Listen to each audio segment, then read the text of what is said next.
옛날 중국 제나라에 사는 한 처녀에게 동쪽과 서쪽 두 곳에서 청혼이 들어왔습니다. 동쪽의 집 아들은 인물은 보잘것이 없었으나 집이 매우 부유했고, 서쪽의 집 아들은 인물은 출중한 미남이었으나 집이 매우 가난했습니다. 딸의 혼처를 위해 고민하던 부모는 당사자인 딸 본인의 의사대로 시집을 보내기로 하고 딸에게 말했습니다. 자, 네가 선택해라. 만일 동쪽의 부잣집 총각에게 시집을 가고 싶으면 왼편 어깨에 옷을 벗고, 서쪽에 잘생긴 총각에게 시집을 가고 싶으면 오른편 어깨에 옷을 벗어라.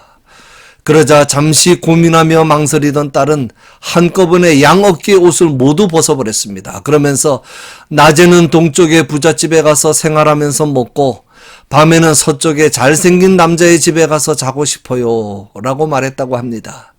여기에서 나온 고사성어가 동가식 서가숙이라는 말입니다.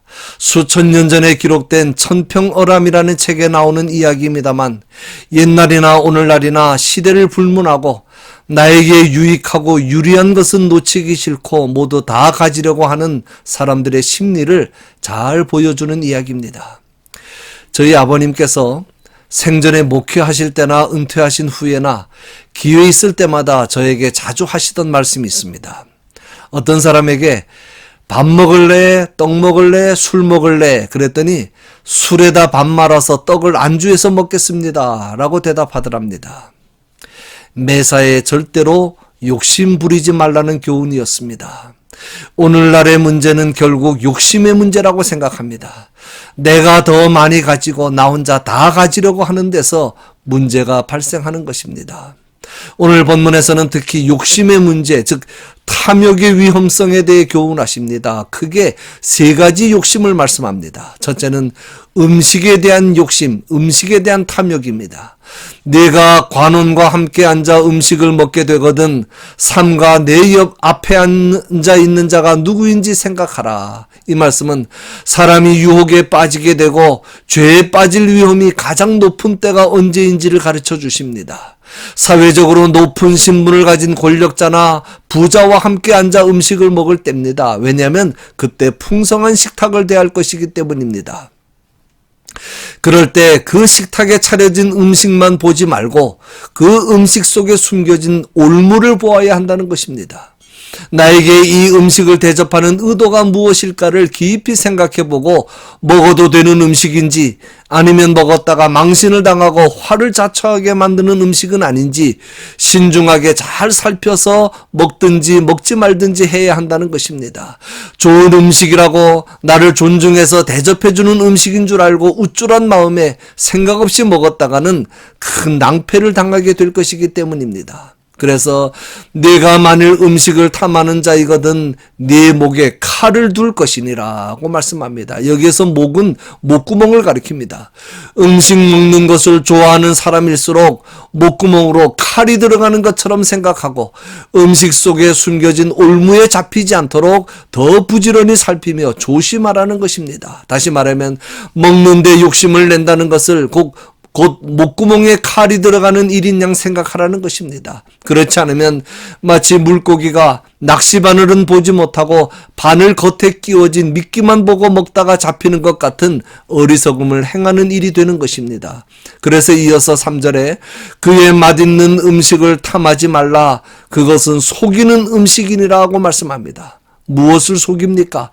우리의 영혼도 속이고 육신도 속입니다. 무슨 말씀인가 하면 그런 좋은 음식이 우리의 영혼과 육신에 도움을 줄 것으로 생각하고 섭취하지만 결과적으로는 전혀 도움이 되지 못하고 오히려 영육간에 해를 입힐 것입니다. 그래서 속이는 음식이라고 말씀하는 것입니다.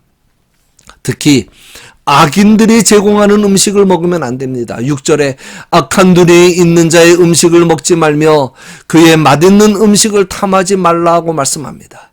악한 눈이 있는 자는 실상은 인색하면서 악한 의도를 가지고 남을 대접하는 자를 가리킵니다. 그런 자들은 많은 사람에게 늘 베푸는 자처럼 보이고 싶어하며 거짓 눈웃음을 지으며 대접을 하면서 기회만 되면 그것을 자랑합니다. 그런 자가 베푸는 음식은 절대로 먹지 말라는 것입니다. 그 악한 의도를 알게 되면 오히려 불쾌해지고 대접받은 것을 후회하게 될 것입니다. 본문에서는 또 술과 고기를 조심하라고 말씀합니다. 술을 즐겨하는 자들과 고기를 탐하는 자들과도 더불어 사귀지 말라. 음식을 함께 먹는다는 것은 굉장히 가까운 관계가 되는 것을 뜻합니다. 그래서 두 가지를 같이 조심해야 됩니다. 누구와 먹느냐, 그리고 무엇을 먹느냐입니다. 특히 술을 탐하는 자의 결과에 대해서는 본문의 마지막 부분에서 다시 한번 말씀합니다. 술을 탐하는 자에게는 재앙과 근심과 분쟁과 원망과 까닭없는 상처가 있을 뿐이고 마침내 그것이 뱀같이 물 것이며 독사같이 쏠 것이다. 경제적, 도덕적, 사회적, 육체적, 영적 모든 면에서 유익은 전혀 없고 해로운 결과만을 초래하게 될 것이라는 뜻입니다. 둘째는 재물에 대한 탐욕입니다. 부자 되기에 애쓰지 말고 네 사사로운 지혜를 버릴지어다. 이 말씀은 부자가 되는 것이 인생의 목적이 되어서는 안 된다는 것입니다. 부지런히 수고하고 노력해서 재물을 모으는 것 자체는 축복입니다. 그러나 재물을 모으는 것이 삶의 기쁨과 목적이 된다면 그것은 돈을 사랑하는 일이 되기 때문에 악의 뿌리, 즉 죄가 되는 것입니다. 특히 사회적 약자들의 재산을 탈취함으로 그들의 마음을 아프게 하면 안 됩니다. 옛 지계석을 옮기지 말며 고아들의 밭을 침범하지 말지어다 라고 말씀합니다. 고아는 아버지가 없는 미성년자를 가리킵니다. 영어 성경에도 fatherless라고 번역했습니다. 과부된 어머니와 함께 사는 아이들입니다. 고아와 과부는 사회적 약자의 대명사입니다. 합법이든 불법이든 재력이나 권력을 이용해 그들의 재산을 빼앗으면 안 된다는 것입니다. 하나님은 그들을 특별히 사랑하셔서 그들의 재물을 탐내는 자들을 심판하실 것입니다.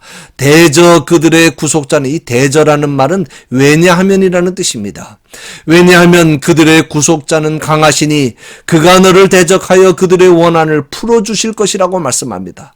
여호와께서 고아와 과부들의 구속자가 되시며 그들을 위하여 대신 싸워주시고 원한을 풀어주시는 분이시기 때문에 고아와 과부들의 재산을 침범하거나 억울하게 해서는 안 된다는 말씀입니다.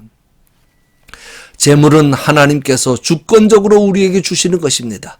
하나님께서 원하시는 자에게 각각 5달란트, 2달란트, 1달란트를 주신 것처럼 우리가 부자 되고 안 되는 것은 엄밀히 말하면 하나님의 주권에 의한 것입니다. 그러므로 욕심으로 재물을 잡으려는 것은 다음 절의 말씀처럼 허무한 것을 잡으려는 행동과 같은 것입니다.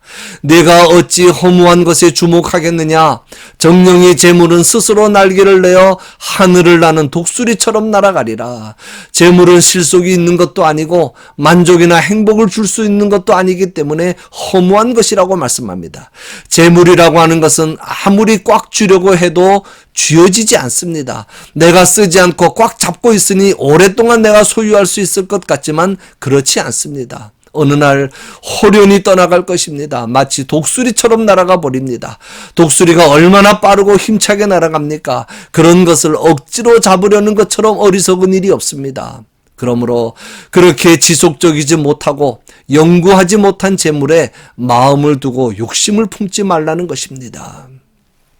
셋째는 여인에 대한 탐욕입니다. 대저 음녀는 깊은 구덩이요 이방 여인은 좁은 함정이라. 음녀는 결혼하지 않은 매춘부를 가리키고 이방 여인은 결혼했으나 성적인 면에서 그 행실이 삐뚤어진 여인을 가리킵니다. 그렇다고 해서 이 말씀이 남자에게만 해당되는 말씀은 아닙니다. 남녀를 불문하고 성적인 욕심, 즉 성욕을 다스려야 한다는 말씀입니다.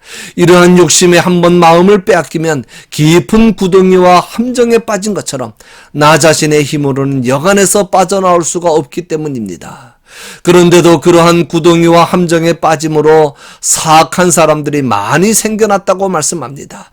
참으로 그는 강도같이 매복하며 사람들 중에 사악한 자가 많아지게 하느니라. 성적인 욕심에 사로잡힌 자를 사막에 매복했다가 행인을 해치는 강도로 비유합니다. 숨어서 기다리다가 방심하는 틈을 타서 잡아 자기의 포로로 만들어버린다는 뜻입니다. 인간의 정욕을 이용하는 죄를 조심해야 됩니다. 아닙니다. 항상 우리 곁에서 기회를 엿보고 있다가 잠시라도 방심하면 그 기회를 이용해 내 몸속에 들어와서 나를 사로잡아 버리는 것입니다. 그렇게 사로잡히면 벗어날 길은 없습니다. 파멸과 멸망만이 기다릴 뿐입니다. 다음은 이러한 탐욕에 빠지지 않는 자에게 주시는 축복을 말씀합니다. 내 마음으로 죄인의 형통을 부러워하지 말고 항상 여호와를 경외하라. 정령이 내 장래가 있겠고 네 소망이 끊어지지 아니하리라. 악인들이 좋은 음식을 먹고 많은 부를 누리며 육체의 쾌락에 빠져 사는 것을 부러워하거나 갈망하는 마음으로 바라보아서는 안 된다는 말씀입니다. 우리가 갈망하며 추구해야 할 것은 하나님을 경외하는 일이지 육체의 음식이나 세상 재물이 아니기 때문입니다. 앞에서 말씀한 것처럼 육체적인 것이나 세상적인 것은 다 헛된 것이고 하나님을 경외하는 자에게 하나님께서 주실 장래와 소망만이 영원한 것입니다. 하나님을 경외하는 자에게는 그의 합당한 보응과 아름다운 결실이 있을 것입니다. 그 합당한 보응과 아름다운 결실은 세상에서 얻는 장수와 물질의 복일 수도 있지만 확실한 것은 영원한 생명이라고 하는 것입니다. 결론입니다. 특히 욕심을, 탐심을 조심해야 됩니다. 탐욕은 모든 인간 악의 근원입니다. 탐욕에서부터 모든 악이 시작됩니다. 그래서 야고보서 1장 15절에 욕심이 잉태한 즉 죄를 낳고 죄가 장성한 즉 사망을 낳는다고 말씀한 것입니다. 골로새서 3장 5절에서는 탐심은 우상 숭배라고 말씀했습니다. 탐심이라는 것은 항상 더 많이 갖기 원하는 마음 또는 가질 권리가 없는 재물이나 사람을 갖고 싶어하는 욕망을 말합니다. 이런 탐심에 사로잡히면 사람이 눈과 귀가 멀어집니다. 누가 무슨 소리를 해도 안 듣습니다. 아무리 충고를 해도 못 알아듣습니다. 그리고 눈에도 돈이나 자기가 가지기 원하는 것 외에는 아무것도 안 보입니다. 음식도 조심하시기 바랍니다. 먹을 수 있는 음식과 먹어도 되는 음식만 드시기를 바랍니다. 잘 분별해야 됩니다. 음식으로 사치하지 않으시기 바랍니다. 우리에게 필요한 음식은 예수님께서 가르쳐 주신 대로 일용할 양식입니다. 일용할 양식은 하루하루 살아가는데 필요한 양식입니다. 날마다 일용할 양식을 주시는 하나님께 감사하면서 건강한 몸으로 주님의 영광을 드러내는 일을 위해서 살아가시는 저와 여러분이 다 되시기를 주님의 이름으로 간절히 축원합니다.